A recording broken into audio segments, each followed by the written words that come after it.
Seorang anak kecil berdiri di depan gerbang sekolah megah.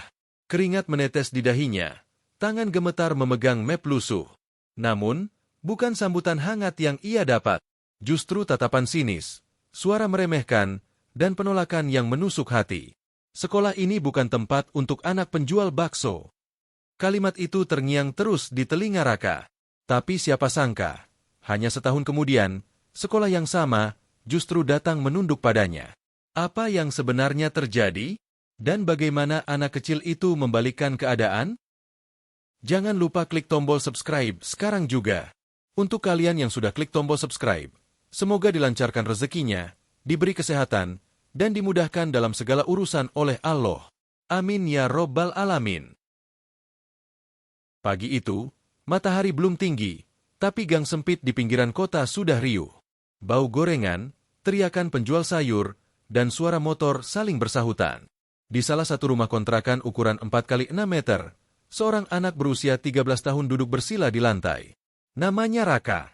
Tubuhnya kecil, rambut acak-acakan, kemejanya sudah memudar warnanya. Tapi sorot matanya, tajam, penuh semangat. Di tangannya ada buku lusuh. Sampulnya sobek, beberapa halaman menempel karena kena air. Namun itu tak membuat Raka berhenti membaca. Ia begitu tenggelam, seakan dunia di sekelilingnya hilang. Di dapur kecil, ayahnya, Pak Jaya, sibuk menyiapkan gerobak bakso. Uap panas mengepul dari panci, aroma kuah kaldu sederhana menyebar ke seluruh ruangan. Tangan Pak Jaya kasar, penuh kapalan. Usianya 45, kulitnya legam terbakar matahari. Meski hidupnya berat, senyumnya tak pernah absen setiap menatap anak semata wayangnya.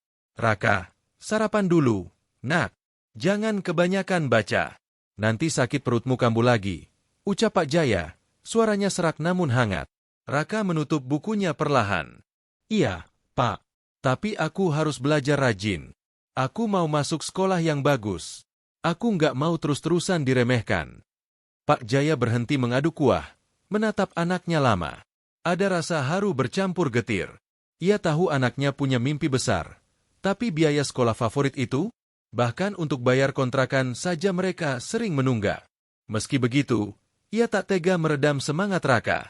Hari-hari Raka memang selalu penuh perjuangan. Sepulang sekolah, ia ikut mendorong gerobak bakso ayahnya. Bakso, panas, kuahnya segar. Suara Pak Jaya berusaha lantang.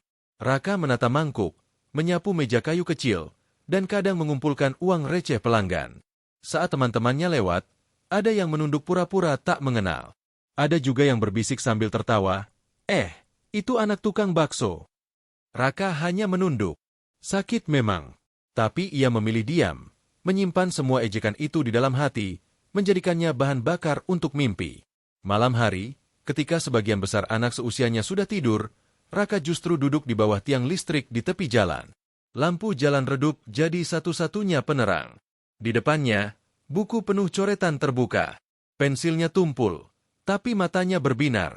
Ia menulis rumus, menghafal sejarah, membaca cerita dari buku pinjaman perpustakaan. Suatu malam, saat angin dingin menusuk, ia bertanya pelan pada ayahnya yang duduk tak jauh sambil merapikan gerobak. Pak, kalau aku masuk sekolah favorit itu, ibu bakal bangga nggak ya sama aku? Pak Jaya terdiam. Ada luka lama di hatinya. Ibu Raka meninggal saat anaknya masih kecil. Wanita itu dulu selalu berkata ingin Raka sekolah setinggi mungkin. Dengan mata berkaca-kaca, Pak Jaya menjawab, ibumu pasti bangga, nak. Bapak juga. Sunyi sejenak. Raka menatap langit malam, seakan berbicara pada ibunya yang sudah tiada. Di hatinya ia berjanji, apapun yang terjadi, ia akan berjuang sampai mimpinya tercapai. Beberapa hari kemudian, saat sarapan sederhana dengan nasi dan tempe goreng, Raka berkata lantang, Pak, aku mau daftar di sekolah favorit itu. Aku tahu biayanya mahal, tapi aku janji aku akan belajar sungguh-sungguh. Aku mau buktikan kalau anak penjual bakso juga bisa. Pak Jaya meletakkan sendok, menatap anaknya lama. Ada keraguan, ada takut, tapi juga kebanggaan yang tak bisa ia sembunyikan. Akhirnya ia mengangguk. Kalau itu mau kamu, kita coba, nak. Kita coba. Dan sejak hari itu, langkah pertama Raka menuju mimpi besarnya pun dimulai. Ia tak tahu bahwa perjalanan itu akan penuh dengan air mata, penolakan, dan luka. Tapi ia juga tak tahu bahwa jalan terjal itu kelak akan membawanya pada sebuah panggung besar, tempat ia berdiri tegak sementara orang-orang yang dulu meremehkannya justru menunduk malu. Hari itu, matahari pagi terasa lebih terik dari biasanya. Dengan kemeja putih sederhana yang kebesaran, celana kain yang sudah pudar, dan sepatu yang solnya mulai lepas, Raka melangkah penuh harap menuju sekolah favorit di kota. Di tangannya, sebuah map lusuh yang berisi fotokopi rapor, sertifikat lomba tingkat kelurahan, dan formulir pendaftaran yang ayahnya isi dengan hati-hati. Di jalan besar menuju sekolah itu, lalu lalang mobil mewah dan motor besar saling mendahului. Anak-anak turun dari mobil berpendingin udara, memakai seragam rapi, tas merek mahal, sepatu putih bersih. Mereka bercanda, tertawa, sesekali menatap sinis ke arah seorang anak yang berjalan kaki dengan peluh di wajahnya, Raka. Hati Raka berdegup kencang. Langkahnya sempat ragu, tapi ia ingat pesan ayahnya semalam. Jangan minder, nak. Orang besar lahir bukan dari pakaian bagus, tapi dari hati yang kuat. Gerbang sekolah itu menjulang megah, catnya mengilap, tulisan emas terpampang gagah, SMA Bina Cendekia Favorit Kota. Di balik gerbang, terlihat halaman luas, taman terawat, gedung tinggi dengan kaca-kaca yang berkilau. Raka menelan ludah. Inilah tempatnya, batinnya. Saat ia hendak masuk, satpam sekolah menghentikan langkahnya. Kamu mau kemana? Tanyanya dengan nada curiga, matanya menelusuri pakaian sederhana Raka. Saya mau daftar, Pak, jawab Raka pelan, sambil menunjukkan map lusuhnya. Satpam itu sempat mendengus kecil, lalu membiarkannya lewat. Namun tatapan penuh penilaian itu sudah menusuk hati Raka. Di ruang pendaftaran, deretan orang tua kaya dengan pakaian elegan duduk menunggu. Anak-anak mereka sibuk menunduk menatap gadget terbaru. Raka menunduk, duduk di pojok, memeluk mapnya erat. Giliran Raka dipanggil. Ia masuk ruangan ber-AC, berhadapan dengan Bu Ratna, kepala sekolah parubaya dengan riasan tebal, kacamata besar, dan sikap penuh wibawa. Di sampingnya ada dua guru lain yang sibuk menulis sesuatu. Nama? Tanya Bu Ratna dingin. Raka, Bu. Raka Pratama. Jawabnya sopan. Orang tua. Bapak saya, Jaya, penjual bakso. Ruangan hening sejenak. Guru di samping Bu Ratna saling pandang, lalu tersenyum tipis. Bu Ratna menaikkan alisnya, lalu berkata pelan tapi menusuk, "Kamu yakin bisa sekolah di sini? Biaya bulanan sekolah ini lebih besar daripada penghasilan harian orang tuamu." Raka menunduk, wajahnya memerah. Tapi ia memberanikan diri. "Saya ingin mencoba, Bu. Saya siap belajar keras. Saya punya rapor bagus, dan saya sering ikut lomba di sekolah." Bu Ratna mendengus. Nilai bagus saja tidak cukup. Sekolah ini butuh anak-anak dari keluarga mampu, supaya tidak jadi beban. Namun salah satu guru di samping sempat berbisik, "Bu, anak ini nilainya tinggi. Coba beri tes dulu." Akhirnya Raka dipersilakan ikut tes akademik. Ia masuk ruang kelas besar bersama belasan calon murid lain. Kertas soal dibagikan. Tangannya bergetar, tapi hatinya membara. Ia menunduk, menulis cepat, menghitung dengan teliti. Satu persatu soal ia jawab. Jam berdetak cepat, tapi Raka tak goyah.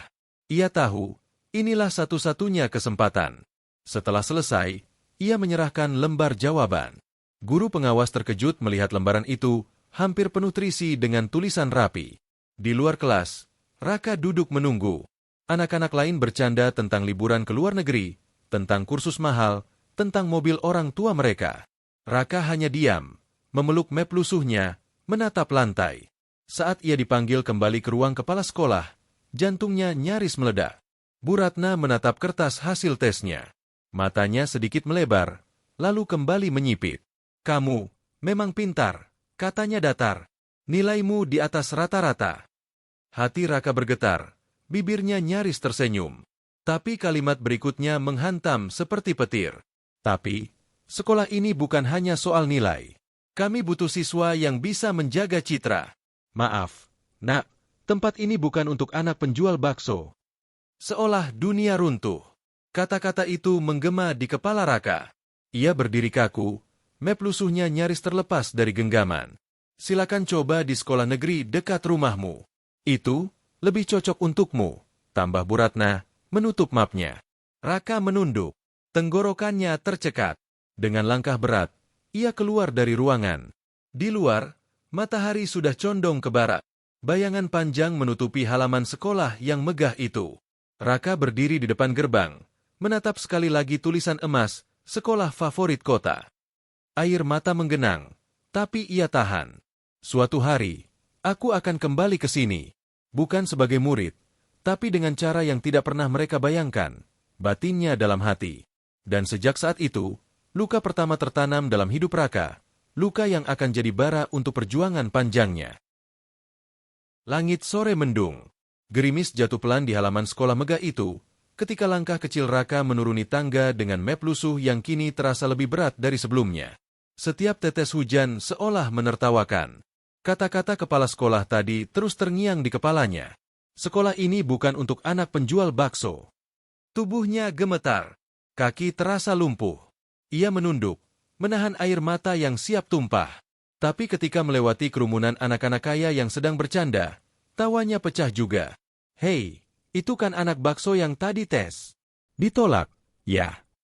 Pantas aja. Mana cocok sekolah di sini. Seragamnya aja sudah lusuh begitu. Coba lihat sepatunya. Bolong. Hahaha. Raka menutup telinga dengan tangannya. Tapi suara-suara itu menembus jantung. Ia berlari keluar gerbang, melewati halaman basah, menembus hujan yang semakin deras.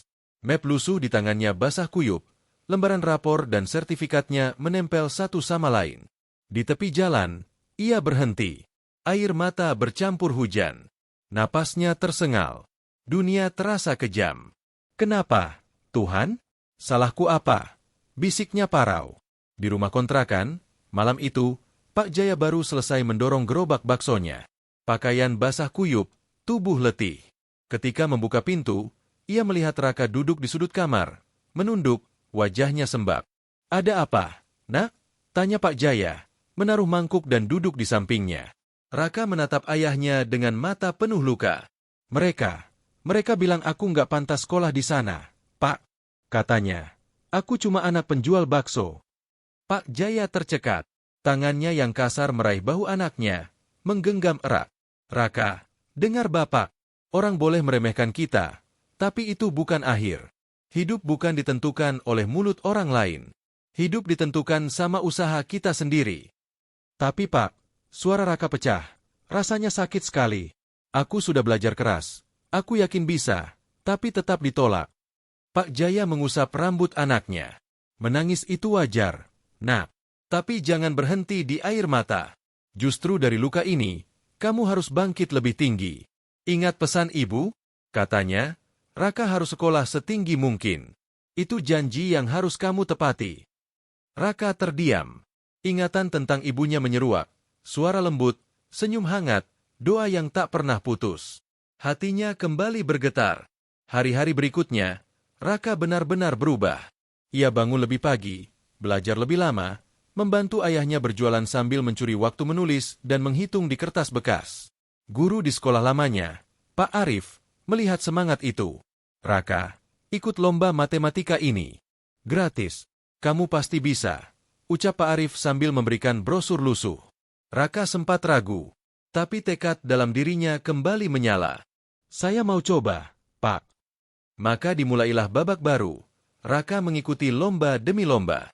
Kadang gagal, kadang menang kecil. Tapi setiap kegagalan tak lagi membuatnya jatuh. Justru membuatnya semakin keras kepala untuk bertahan. Di sisi lain, Pak Jaya tak pernah berhenti mendorong gerobaknya. Meski keringat deras, meski tubuh letih, setiap malam ia tersenyum melihat Raka belajar di bawah lampu jalan. Nak, jangan berhenti. Kalau lelah, ingat, Bapak selalu di belakangmu. Suatu malam hujan deras, Raka kembali duduk di bawah tiang listrik. Buku catatan basah, tapi tangannya tak berhenti menulis. Air matanya jatuh lagi, bukan karena putus asa, tapi karena tekad. Aku akan buktikan, meski aku anak penjual bakso, aku bisa berdiri di tempat yang lebih tinggi daripada orang yang meremehkanku.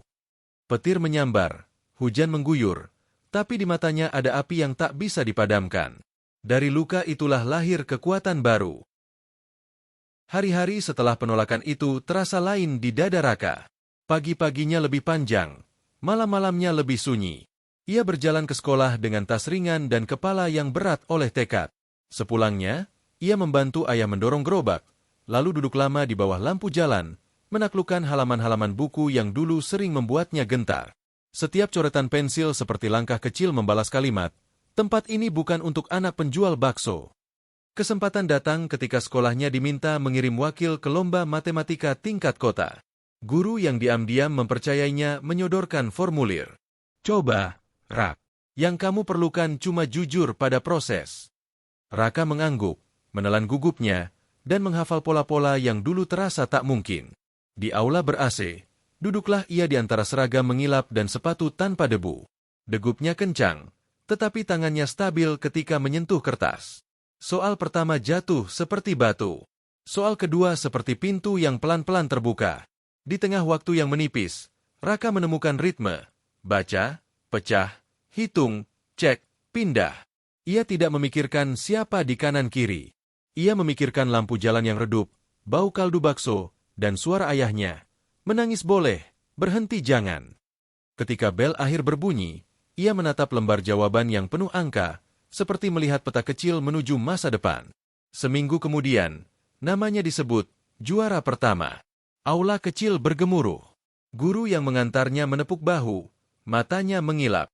Raka tersenyum canggung, seolah kemenangan itu barang pinjaman yang harus segera ia kembalikan dengan cara belajar lebih keras. Koran lokal memuat fotonya, seragam pudar, senyum tipis, piala kecil yang mengilap. Anak tukang bakso menang lomba kota. Judulnya, sederhana tetapi mengguncang gang sempit tempatnya tinggal. Warga menyalami Pak Jaya di lapak bakso. "Hebat, Pak. Anaknya jenius."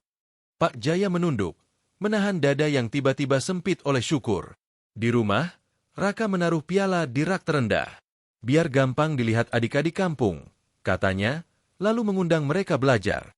Papan tulis bekas bersandar di dinding retak, kapur murahan mengotori jari, dan di sana Raka mengulas pecahan, cerita rakyat, juga cara berani bertanya. Tawa kecil meledak setiap kali ia berhasil membuat mereka paham. Di balik tawa itu, tumbuh keyakinan. Ilmu yang baik selalu ingin berpulang sebagai cahaya. Kabar Raka merayap, menyeberangi pagar sekolah megah yang pernah menolaknya. Di ruang kepala sekolah, sepasang kacamata membaca berhenti di atas berita pendek tentang lomba provinsi yang akan diikutinya. Ada hening yang bukan milik jam dinding. "Ini anak yang, itu?" tanya suara tegas berusaha datar. Guru yang menyodorkan kliping mengangguk. Namanya makin sering disebut, Bu. Dada yang biasanya teguh menegang sedikit. Ruang itu pernah memantulkan kalimat yang kini kembali menuntut dipertanggungjawabkan. Raka melaju. Tingkat kota berganti provinsi. Ia tak selalu menang. Kadang pulang membawa kertas sertifikat tanpa piala. Tapi setiap kekalahan diikatnya dengan simpul pelan. Evaluasi, perbaiki, ulangi. Di televisi lokal, ia duduk di kursi plastik, menjawab pertanyaan sederhana dengan mata yang jujur. "Mimpimu apa?" "Belajar setinggi mungkin, lalu mengajar yang paling dekat." Jawaban itu menyambar, dibagikan, ditautkan, jadi cerita yang menghangatkan banyak layar di malam-malam yang sibuk. Namun semakin tinggi ia menapak, semakin banyak mata yang memandang. Ada yang bangga, ada yang geli, ada yang menghitung-hitung kepentingan. Di sekolah megah itu, rapat guru berlangsung lebih lama dari biasanya. Kata "citra" lebih sering diucap daripada kata "jujur." Seseorang mengusulkan mengundang Raka untuk berbagi inspirasi. Seseorang lainnya mengingatkan bahwa undangan seperti itu akan mengundang tanya, mengapa dulu ditolak? Di kepala beberapa orang, kualitas tiba-tiba terdengar rapuh di hadapan keadilan. Di sisi lain, hidup Raka tidak berubah mewah. Sepatu tetap ditambal, baju tetap disetrika pada lipatan yang sama. Yang bertambah hanya ketenangan di sorot mata. Ketika pedagang sayur lewat, ia menukar uang receh dengan 2 wortel untuk kuah bakso ayahnya. Ketika anak-anak kampung datang membawa PR, ia menukar lelahnya dengan senyum yang tak pernah habis. Malam-malam tertentu, ia menulis di kertas bekas, daftar kelemahan, daftar target, daftar orang-orang yang ingin ia bantu jika kelak mampu. Kemenangan berikut datang tanpa fanfar, surat undangan dari panitia lomba nasional. Huruf-hurufnya rapi, stempelnya jelas. Raka membacanya pelan, lalu menatap ayahnya. "Boleh, Pak." Pak Jaya mengangguk, cepat sekali, seperti takut kesempatan itu kabur jika ia terlalu lama berpikir. Kita cari ongkosnya sama-sama, katanya. Wajahnya ditutupi senyum yang mengalahkan lelah bertahun-tahun. Di hari keberangkatan, beberapa tetangga menitipkan doa dalam bentuk amplop tipis. Jangan lihat isinya, Rak. Lihat niatnya, kata mereka. Di stasiun, Raka memeluk ayahnya singkat. Kereta bergerak, dan untuk pertama kalinya ia merasa kota lain bukanlah tempat yang jauh, melainkan cermin yang akan memperlihatkan seberapa kuat hatinya bertahan. Di gerbong yang bergoyang, ia menutup mata, mendengar lagi suara yang menolongnya di titik paling patah. Menangis boleh, berhenti jangan. Sementara itu, di ruang yang dulu terasa dingin bagai marmer, seseorang menatap jendela yang memantulkan halaman rumput tanpa noda. Ia melihat sekilas bayangan anak bersepatu bolong yang basah oleh hujan, membawa map lusuh yang tak sempat dibuka. Bayangan itu berdiri di samping sosoknya sendiri, rapi, meyakinkan, dan, tiba-tiba, kecil. Ada kalimat yang ingin keluar tetapi terhenti di kerongkongan. Maaf. Di meja, bel rapat berbunyi. Agendanya reputasi, kata suara protokol. Hati yang lain berbisik, agendanya kebenaran. Raka pulang dari lomba dengan cerita baru. Ada soal yang tak ia kuasai. Ada teman baru yang mengajarinya trik. Ada juri yang berkata, kamu punya sesuatu yang tak bisa diajarkan. Tahan banting. Ia tak membawa piala kali itu, tetapi membawa peta yang lebih jelas. Di pelataran kontrakan, anak-anak kampung menunggu, bertepuk tangan untuk alasan yang hanya mereka mengerti. Pahlawan mereka kembali, dan pahlawan itu mau duduk di lantai yang sama dengan mereka. Malam turun. Di meja kecil, piala-piala kecil berkilau seadanya. Di dinding, kalender warung masih miring. Raka memejamkan mata, merapatkan selimut tipis, dan berbisik pada dirinya sendiri. Aku tidak ingin dimenangkan oleh panggung. Aku ingin menang karena tetap jadi diriku. Di kejauhan, kota menyiapkan panggung yang lebih besar, dan di tempat lain, ada orang-orang yang diam-diam menyusun cara untuk menemuinya. Gelombang yang ia mulai dari lampu jalan telah sampai ke pantai yang tak pernah ia duga, membuat beberapa orang kagum, dan sebagian yang lain, gelisah. Suatu pagi di gang sempit, suasana berbeda dari biasanya. Bukan suara tukang sayur atau pedagang keliling, melainkan suara mesin mobil putih yang berhenti tepat di depan rumah kontrakan Pak Jaya. Pintu terbuka, seorang perempuan berkerudung rapi turun dengan map tebal di tangan. Senyum hangatnya kontras dengan mata penasaran para tetangga. Permisi, ini rumah Pak Jaya? Ayahnya Raka, tanyanya sopan. Pak Jaya yang sedang membersihkan gerobak bakso mengangkat wajah. Iya, Bu. Ada apa ya? Perempuan itu memperkenalkan diri. Saya Maya, dari Yayasan Cakrawala. Kami mengikuti berita tentang Raka. Prestasinya luar biasa. Kami ingin menawarkan sesuatu yang penting. Raka keluar perlahan dari dalam rumah. Tubuhnya tegap tapi matanya masih menyimpan hati-hati. Ia berdiri di samping ayahnya, memeluk map catatannya. Begini, kata Maya, kami ingin meluncurkan beasiswa Raka Pratama, beasiswa untuk anak-anak tidak mampu yang berprestasi. Dan sebagai simbol peluncuran, kami bekerja sama dengan sekolah favorit di kota. Jantung Raka berdegup kencang. Kata-kata itu menusuk dalam. Sekolah yang dulu menolaknya kini justru mengundangnya, bukan sebagai murid, melainkan sebagai donatur. Hening menelusup ruang sempit itu. Raka menunduk. Matanya teringat pada hari hujan itu, saat ia dipermalukan dengan kalimat, sekolah ini bukan untuk anak penjual bakso. Luka itu belum sepenuhnya kering, dan kini sekolah itu meminta sesuatu darinya. Pak, bisik Raka lirih pada ayahnya. Aneh rasanya.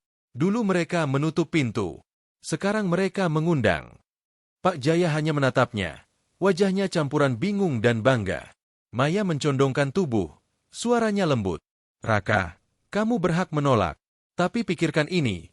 Beasiswa ini bukan tentang mereka.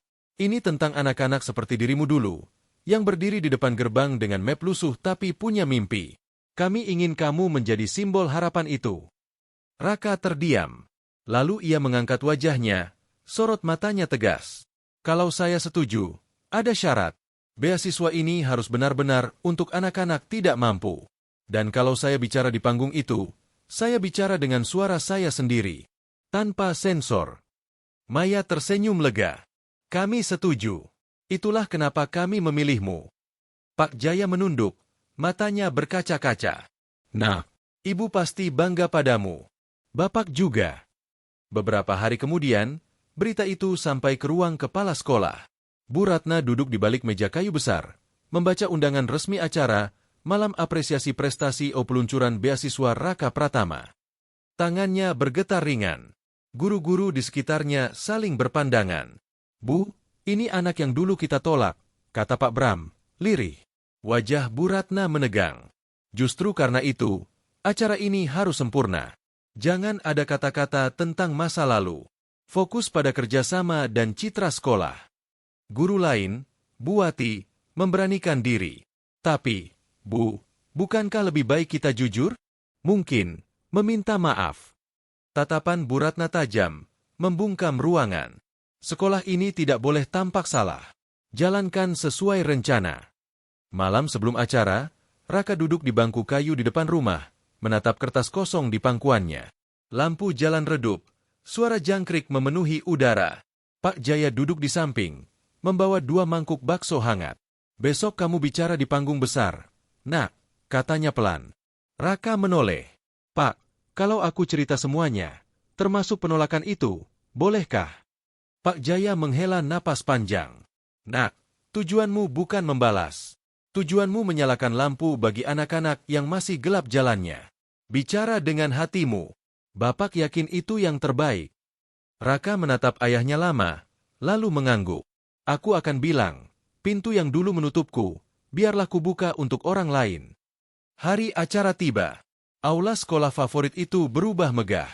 Spanduk besar terbentang. Malam Apresiasi Prestasi Peluncuran Beasiswa Raka Pratama. Lampu sorot berkilau, karpet merah terbentang, wartawan berjajar dengan kamera. Murid-murid duduk rapi, orang tua berbisik penuh penasaran. Pak Jaya duduk di barisan belakang dengan topi lusuh di tangannya. Matanya berkaca-kaca melihat nama anaknya terpampang di spanduk megah. Raka melangkah ke panggung dengan kemeja putih sederhana, bukan jas mewah. Maya berdiri di samping, memberinya mikrofon. Aula hening. Nama saya Raka Pratama, ucapnya mantap, anak dari seorang penjual bakso keliling. Seisi aula membisu. Setahun lalu, saya berdiri di gerbang sekolah ini dengan map lusuh. Saya ditanya, kamu yakin pantas sekolah di sini? Lalu saya ditolak. Bukan karena nilai, tapi karena siapa ayah saya. Bisik-bisik pecah. Panitia saling pandang. Bu Ratna menunduk, wajahnya tegang. Tapi malam itu ayah saya berkata, menangis boleh, berhenti jangan. Maka saya belajar, saya kalah, saya bangkit, saya menang. Dan kini saya kembali ke sini, bukan untuk balas dendam. Saya kembali untuk mengingatkan, sekolah seharusnya jadi pintu terbuka, bukan pagar yang menutup. Tepuk tangan meledak. Wartawan meneteskan air mata, murid-murid terdiam terharu, guru-guru berdiri memberi hormat. Pak Jaya menutup wajah dengan tangan, bahunya bergetar. Raka menutup dengan suara bergetar. Beasiswa ini bukan untuk membuat nama saya besar. Beasiswa ini untuk anak-anak yang dulu seperti saya, yang ditertawakan karena sepatu bolong, yang membawa map lusuh, tapi punya mimpi. Mereka berhak diberi kesempatan. Aula bergemuruh. Semua berdiri. Bu Ratna menatap panggung, matanya basah. Untuk pertama kalinya, kata, maaf, mendesak dari dalam dadanya. Namun di hadapan sorot lampu, ia hanya bisa terdiam, menahan air mata yang tak terbendung. Dan di malam itu, semua orang sadar, seorang anak penjual bakso telah membalikan dunia, bukan dengan amarah, tapi dengan keberanian dan ketulusan. Sorak-sorai masih menggema di aula megah itu. Tepuk tangan belum juga reda ketika Raka turun dari mimbar, namun matanya masih berkabut oleh cahaya lampu. Di telinganya, suara ayahnya terngiang jelas, bicara dengan hatimu. Dan ia baru saja melakukannya. Pak Jaya menatap dari jauh, wajahnya merah basah oleh air mata yang tak ia sembunyikan lagi. Beberapa tetangga dari kampung yang diundang yayasan ikut berdiri, memanggil-manggil nama Raka. Hidup Raka! Hidup penjual bakso! Suara itu pecah di tengah kerumunan orang-orang berdasi. Namun di barisan depan, Bu Ratna hanya terdiam. Tangannya menggenggam erat kursi, matanya terpaku pada panggung kosong. Kata-kata Raka masih menusuk telinganya, memecahkan dinding gengsi yang selama ini ia bangun. Tapi bibirnya kaku, lidahnya keluh. Semua orang menunggu ucapannya, tapi ia tak sanggup berdiri. Sementara itu, Raka kembali ke kursinya, disambut Maya yang tersenyum haru. Kamu melakukannya dengan sangat baik, Raka. Kata-katamu akan menggema lebih lama dari yang kamu bayangkan. Raka menghela napas. Masih sulit percaya pada apa yang baru ia ucapkan di hadapan ribuan pasang mata. Hatinya berdebar. Apakah ia terlalu jujur? Apakah ia membuat sekolah itu malu? Tapi begitu menoleh dan melihat wajah ayahnya, segala ragu sirna. Setelah sesi penghargaan berakhir, MC mengumumkan peluncuran resmi beasiswa Raka Pratama. Sebuah plakat diserahkan kepadanya, ditandatangani oleh yayasan dan simbolis oleh pihak sekolah. Tepuk tangan kembali menggema, kali ini lebih riuh. Seakan dunia mengakui kehadiran seorang anak kecil yang dulu hanya dilihat sebelah mata. Tapi di balik gemuruh, ada misteri kecil yang menggantung. Apa yang akan dilakukan Bu Ratna? Apakah ia akan tetap diam? Atau akhirnya membuka suara? Malam semakin larut, acara selesai. Wartawan berebut mendekati Raka. Mikrofon diarahkan, kamera berdesakan. Bagaimana rasanya, Raka, bisa berdiri di panggung ini? Apa pesanmu untuk anak-anak lain yang miskin tapi punya mimpi besar? Apakah kamu sudah memaafkan sekolah yang dulu menolakmu? Pertanyaan terakhir membuat langkah Raka terhenti. Ia menatap kamera sebentar, lalu menunduk. Senyum tipis mengembang. Matanya basah tapi bersinar. Saya tidak ingin bicara tentang dendam. Saya hanya ingin pintu yang dulu menolak saya, tidak lagi menolak anak-anak setelah saya. Jawaban itu membuat wartawan hening sejenak, lalu sorak dan tepuk tangan kembali terdengar. Di lorong aula, Bu Ratna akhirnya berdiri, melangkah pelan mendekati Raka. Wajahnya letih, matanya bengkak. Pak Jaya yang melihat dari jauh refleks maju, tapi menahan diri ketika melihat anaknya berdiri tegak.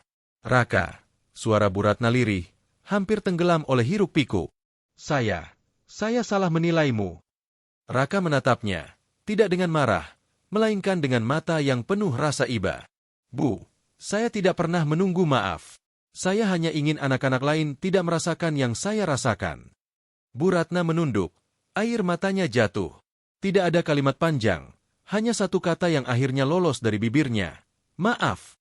Malam itu berakhir dengan suasana yang tak pernah dibayangkan siapapun. Seorang anak penjual bakso berdiri sebagai simbol harapan. Seorang kepala sekolah menundukkan kepala di hadapan murid yang dulu ia tolak, dan sebuah beasiswa lahir dari luka yang berubah menjadi cahaya. Namun cerita Raka belum selesai. Karena di balik gemuruh sorak-sorai, tersisa satu misteri kecil. Apa yang akan ia lakukan dengan semua kesempatan baru ini? Apakah ia akan tetap melangkah di jalannya sendiri? Atau terbawa arus besar yang kini mulai memanggil namanya? Dan di dalam hatinya, hanya satu janji yang ia genggam erat. Apapun yang terjadi, ia akan tetap jadi Raka, anak penjual bakso yang tidak berhenti bermimpi. Senja menutup hari dengan langit jingga yang hangat. Di kampung kecil itu, suasana berbeda. Warga berkumpul di depan rumah kontrakan Pak Jaya, menyambut kepulangan Raka setelah malam yang penuh sorak-sorai. Anak-anak berlarian, menyalami tangannya, wajah mereka berseri-seri. Selamat ya, Kak Raka, teriak salah satu bocah. Kak, sekarang kakak terkenal, seru yang lain. Raka hanya tersenyum sederhana, menunduk, menepuk bahu mereka satu persatu. Di wajahnya tidak ada kesombongan, hanya kelegaan. Di matanya, yang paling berharga bukanlah sorot kamera semalam, melainkan tawa tulus anak-anak yang masih berani bermimpi. Pak Jaya berdiri di pintu rumah, topi lusuh di tangannya. Tatapannya penuh bangga. Nak, katanya lirih, kamu sudah membuktikan. Bukan hanya pada sekolah itu, tapi pada seluruh dunia. Anak penjual bakso pun bisa berdiri di panggung besar. Raka memeluk ayahnya erat. Semua ini karena doa Bapak. Aku cuma menjalankan janji. Malam itu, halaman kecil rumah berubah jadi kelas terbuka. Anak-anak kampung duduk melingkar, menatap papan tulis bekas yang disandarkan di dinding. Di tangannya, Raka kembali memegang kapur. Tidak ada mikrofon, tidak ada sorot lampu, hanya suara riuh kecil dari bocah-bocah yang haus ilmu. Kenapa kakak masih mau ngajarin kita? Bukannya kakak sudah sibuk sekarang? Tanya seorang anak polos. Raka tersenyum. Karena disinilah aku memulai. Dan disinilah aku ingin tetap berada. Panggung semalam bukan milikku. Panggung ini, bersama kalian, adalah milikku yang sesungguhnya. Hening sejenak, Lalu tepuk tangan kecil terdengar dari anak-anak. Senyum merekah di wajah-wajah lugu itu. Di sekolah favorit, nama Raka masih bergema. Bu Ratna duduk sendirian di ruang kerjanya, menatap koran yang menulis judul, "Anak penjual bakso jadi donatur sekolah elit." Ia menghela napas panjang. Di hatinya masih ada gengsi, tapi juga kelegaan. Ia tahu, sekolah itu tak lagi sama setelah malam itu. Namun Raka tidak memikirkan hal itu. Ia tidak peduli pada gengsi atau citra. Yang ia pikirkan hanyalah satu, bagaimana agar pintu yang dulu menolaknya benar-benar terbuka lebar bagi anak-anak setelahnya. Beberapa hari kemudian, ia kembali ke gerbang sekolah favorit itu. Kali ini bukan untuk mendaftar, bukan untuk meminta izin masuk. Ia berdiri sebentar, menatap tulisan emas di atasnya. Bibirnya bergetar, tapi kali ini bukan oleh luka. "Terima kasih," bisiknya. "Karena dari penolakan ini, aku belajar untuk tidak menyerah." Lalu ia berbalik, melangkah pulang ke gang sempit yang selalu menantinya dengan pelukan. Hidup seringkali mengukur orang dari penampilan, latar belakang, atau harta. Tapi sesungguhnya, nilai sejati seseorang terletak pada tekad dan ketulusan hatinya. Raka membuktikan, anak penjual bakso yang pernah ditolak, bisa berdiri gagah di panggung yang sama, bahkan lebih tinggi dari mereka yang meremehkannya. Jangan pernah meremehkan siapapun hanya dari luarnya. Karena setiap orang menyimpan api kecil yang, bila diberi kesempatan, bisa menyinari dunia.